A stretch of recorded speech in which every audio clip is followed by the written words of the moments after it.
નમસ્કાર ખેડૂત મિત્રો, શું તમારા આંબાના બાગમાં મોર આવે છે પરંતુ મોર ખસે છે? એના કારણે ફળ સેટ થતું નથી અને ઉપજ ઘટી જાય છે. આંબામાં મોર ખરે તેનું મુખ્ય કારણ બોરોનની અછત, હોર્મોનનું અસંતુલન અને અચાનક હવામાન ફેરફાર છે. આ સમસ્યા માટે એક સરળ અને અસરકારક રાસાયણિક ઉપાય છે.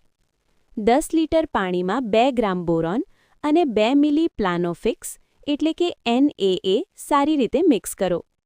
આ દ્રાવણનો હળવો સ્પ્રે મોરની શરૂઆતમાં કરો અને 10 થી 12 દિવસ પછી ફરી એક સ્પ્રે કરો.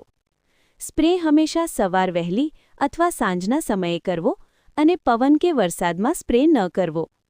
આ ઉપાય કરવાથી મોર ખરે ઘટશે, ફળ સેટ વધશે અને આંબાની ઉપજ વધારે મળશે. વિડિયો ઉપયોગી લાગે તો લાઇક કરો, શેર કરો અને વધુ ખેતી